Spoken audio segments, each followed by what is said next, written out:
guys, welcome back to the Black Vault Market. Showing you guys this next submission that I'm sending in for January 2023. 28 cards, some basketball, some baseball, football, and one hockey. Try to get some colored ones, and then try to get some, some older cards that just looked really good, worth sending in, seeing if we can pull out some really high grades. So the first card that I'm sending in is the Evan Mobley red, white, and blue.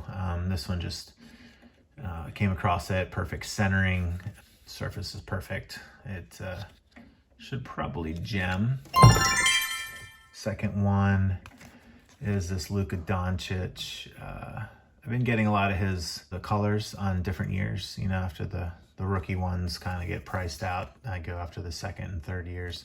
So this is the 2020 silver. This one is Luka Doncic, the Mosaic second year. Not a real tough set. You gotta watch for the print lines and, surface scratching, and then sometimes they get little dimples and stuff on the back. But other than that, these cards are pretty easy to gem. More Luka. This one is the Select color match. I like this for that reason, so that's why I picked this one up. I like Prism over Select. This one in the blue. Top and the bottom was good. The side to side was good. Surface looked good. So a lot of these, I think, I'm hoping for gemming. And I threw in some older cards. Like this is the 86 Magic Johnson Fleer. And I think this one actually has an outside shot at a 9. The centering top to bottom is off. The side to side is pretty close. I think the corners are actually really, really nice too. So I think we have a strong candidate for 9.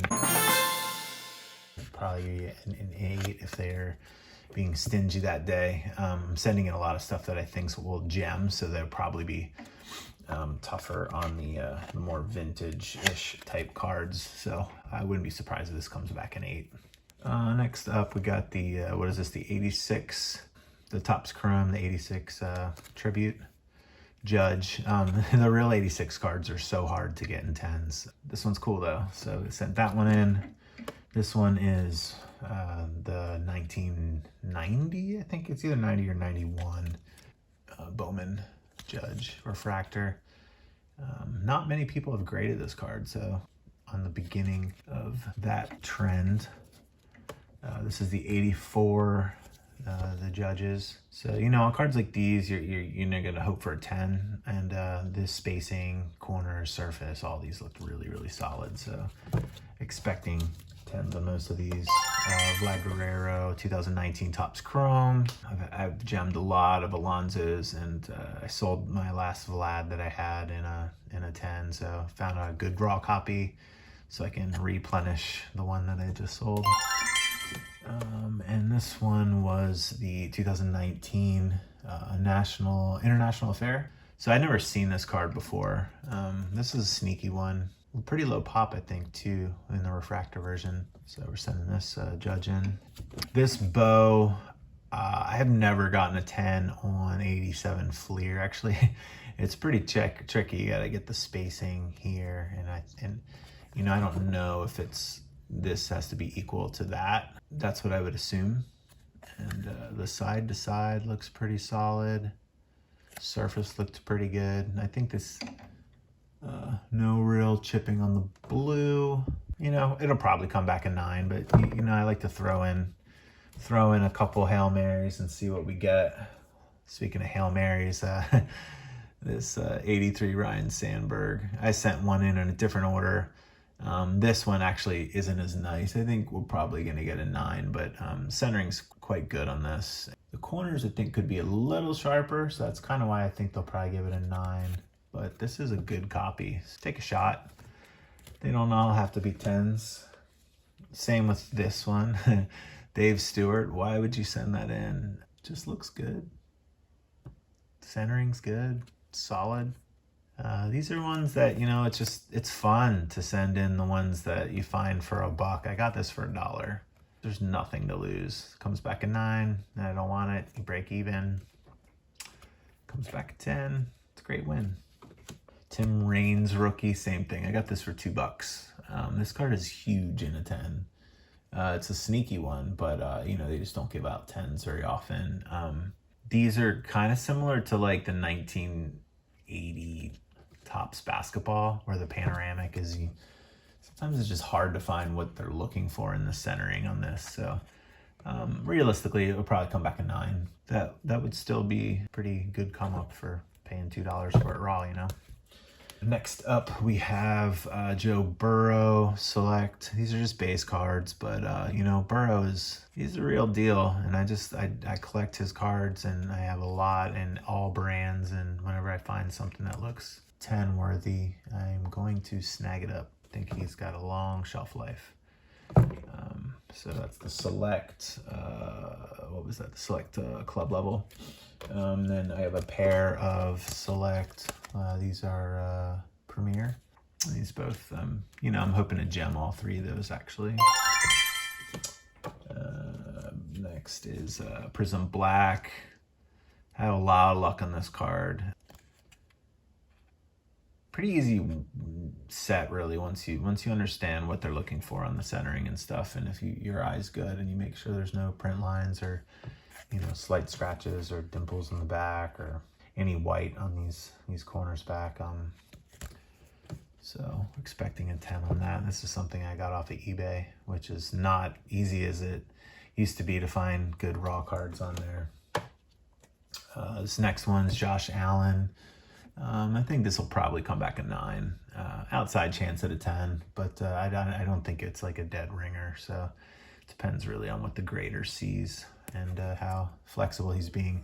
My guess is I think there's going to be a lot of 10s in this order. So, you know, if he's going to give out some 9s, this is something like this is probably going to get it.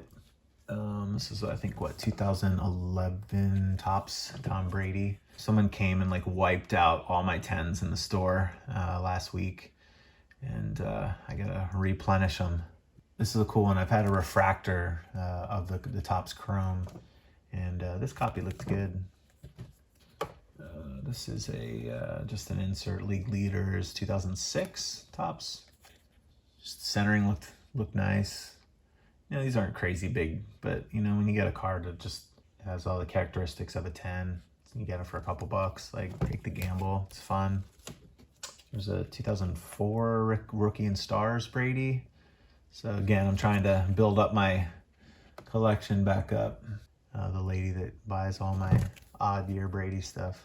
It's a fun card. I've never submitted this year, so who knows really what the centering looks like.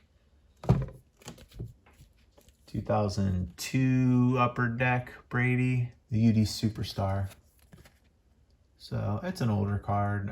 Probably expecting a 9 on this, but it's an early Brady, not really a sought after one, but I imagine as he retires or finishes his career out, if it's next year or the year after, like, you know, these are going to be ones that people that are priced out of the, you know, the Bowman Chrome, the Victory, the Upper Deck rookies, all the 2000 ones, they're going to start going after cards like that.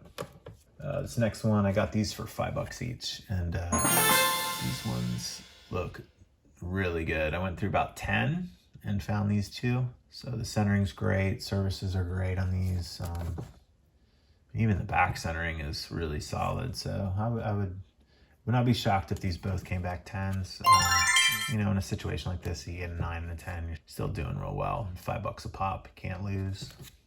And here, I got this for a couple bucks as well. This is a big card in a 10. This will probably be a 9, the top to bottom is just a little off. I don't know if it's in the 60-40 range, but I imagine they're probably going to be stingier and stingier with this card. You know, 9's expectation, get lucky, maybe a 10. It is a nice card. I've seen 10s with the spacing top to bottom. It's probably the case in every card really, but yeah, so we'll see what we get on that. Last card of the order is a 89 Lemieux sticker. This is just fun. I don't know, like, I just like this card a lot. The centering is great. It looks like it should be. You know, the back centering is a little off top to bottom, left to right, but they're lenient on the back, but the front is just really nice. So yeah, we'll see what happens. So anyways, guys, that's the next order that I'll be sending off. We're going to be seeing a couple orders back here very soon, and we'll see how they came back. I just basically started doing this to kind of document what the cards look like ahead of time. A couple times recently, like my cards came back and they did not look like what I thought I sent them out. So I just figured, hey, let's record it ahead of time. It's time stamped. It's on the internet. If there's ever an issue and I need to really raise hell, at least I have a little bit of a supporting story, and we'll see what happens. Hopefully everything just irons out and the consistency is back. Click that subscribe button if you haven't. Like the video, give us a comment, and let me know if you've been enjoying the channel. Thanks for hanging out. I will see you guys next time. Black Vault Market out.